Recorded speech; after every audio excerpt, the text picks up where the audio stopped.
Welcome to the Swine Nutrition Black Belt Podcast, the latest swine nutrition research digested for you. My name is Clayton Chastain, your host for today's episode. Today we have with us Dr. Leanne Huber, an assistant professor of swine nutrition at the University of Guelph. So Dr. Huber, would you mind telling us a little bit about yourself? Hi, thanks for having me today. Yes, so as you mentioned, I'm a swine nutrition researcher at the University of Guelph in the Department of Animal Biosciences. Largely, my research program focuses on nutrition for gestating and lactating sows.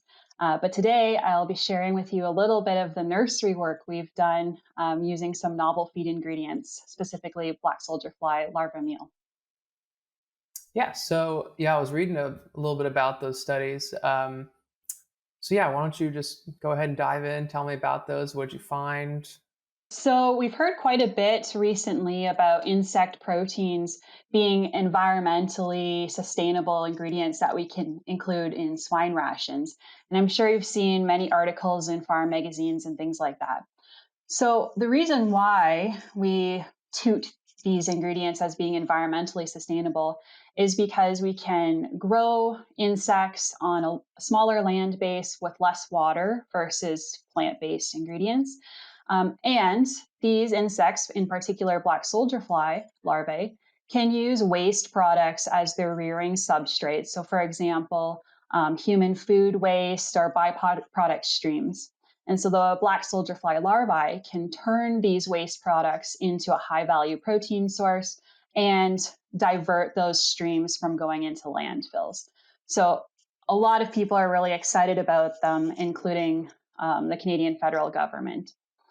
So doing our due diligence as researchers, when we have a new feed ingredient coming onto the market, we decided to test and see how well this ingredient would do in pig diets. So first off, we did a classic ileal cannulation study and found that yes, both partially defatted and full fat black soldier fly larva meal were highly digestible by pigs, both for protein and for energy.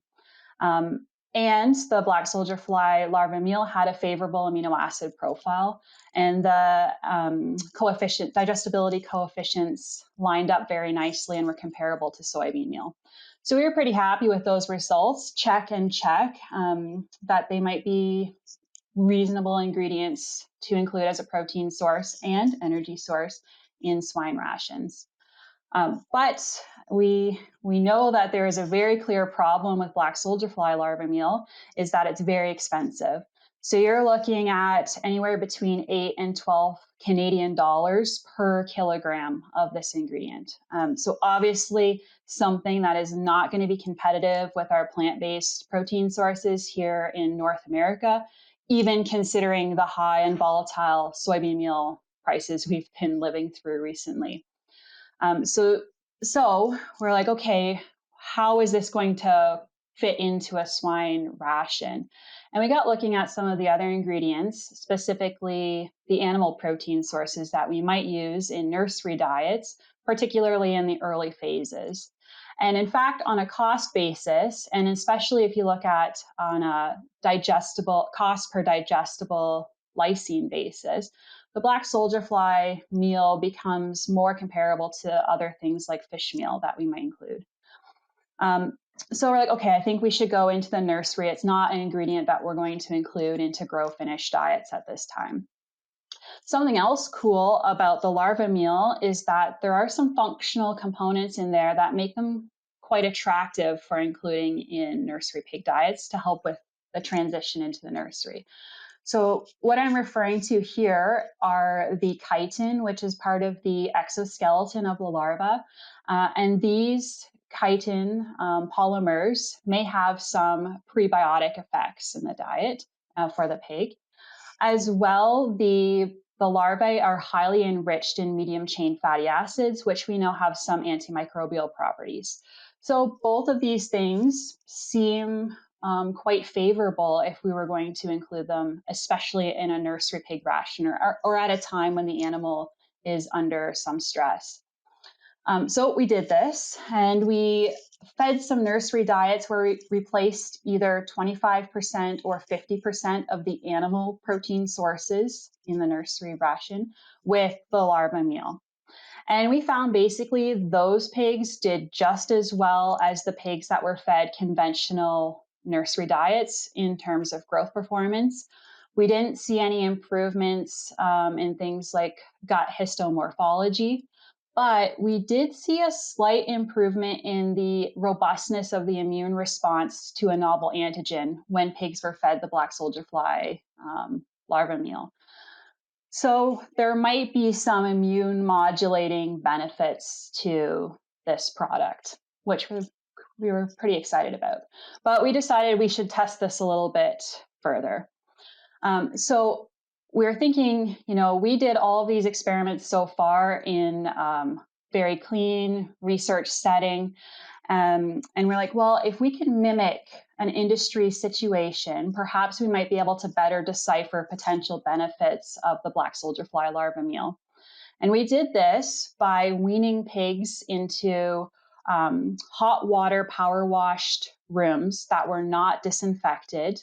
And we kept that temperature for the first 2 days after weaning between 20 and 21 degrees Celsius to challenge those pigs a little bit and mimic a situation where you would have to empty and refill the nursery room very quickly.